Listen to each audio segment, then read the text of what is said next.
You have good guilt and you have bad guilt. Good guilt is when you know you have wronged and you want to do something about it to correct yourself. Bad guilt is when I would say bad guilt is when you stay in the state of guilt for too long, knowing that you've already taken steps to do something about it. I'm not talking about feeling guilty for something and just still doing it. No, that just means like there's something wrong there. But I'm talking about when you genuinely want to make a difference, whether it be in your life or in someone else's life, or in the way that you behave, or in the way that you have an impact in someone else's life. And you genuinely want to be there for someone. You genuinely want to be, that person. Do not guilt yourself for... I'm not saying don't guilt yourself for not being that person, because if you're not that person at that given time and moment, then maybe you're not meant to be that person at that given time and moment. Or maybe you're meant to be that person, but in moderation. Because you might do very, very well,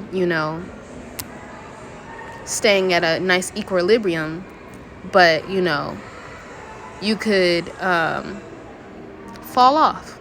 You know what I mean? That equilibrium. But you want to stay on that equilibrium and just do what you have to stay at that equilibrium. Okay?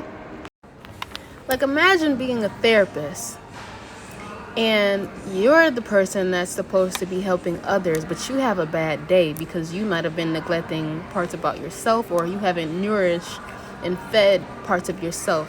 And you might have to do that more often than the average person. Why? Because you're a therapist. People have to come to you. You know what I mean? So if people have to come to you and your foundation is looking, you ain't looking all part together. You might need them in a minute.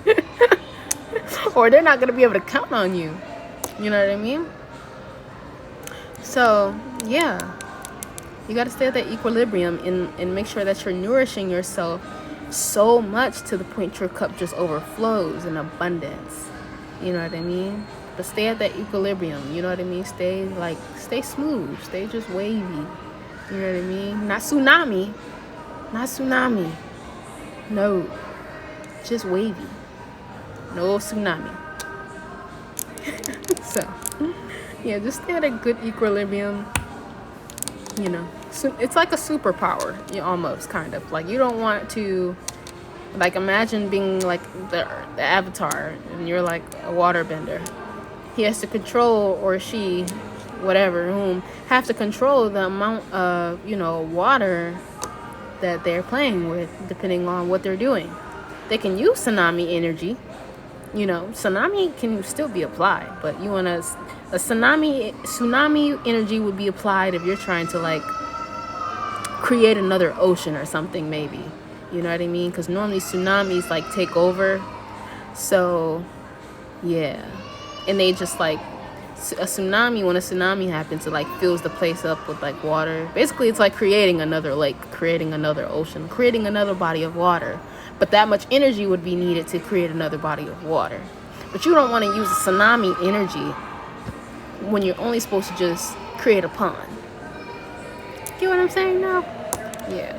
So just know how to keep it at equilibrium and, like, learn how to, earthbend. Literally. Just, like, learn how to earthbend, airbend, waterbend, firebend, whatever. But learn how to be more responsible. Just be responsible, okay? Just learn how to practice being more responsible.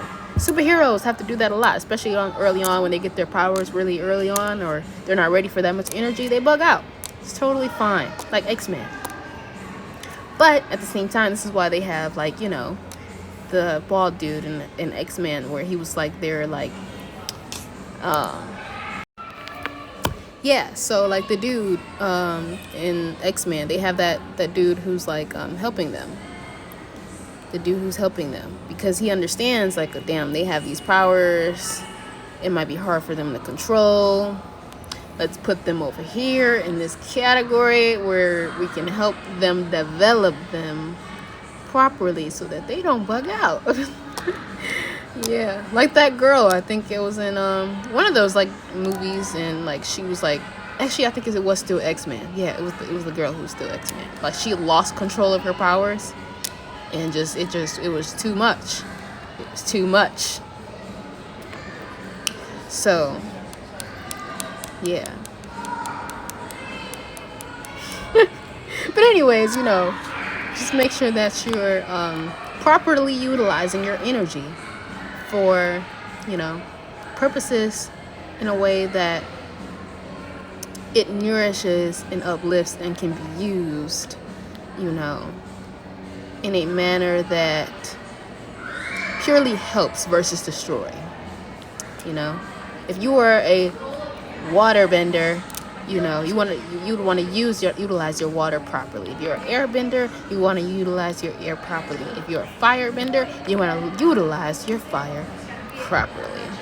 If you earthbend, utilize that properly. Don't go around just making earthquakes and stuff like that. You know what I mean? Really, literally. But yeah, just learn how to utilize our energies properly. Just in general, everything has energy though. Plants, people, yeah, pretty much.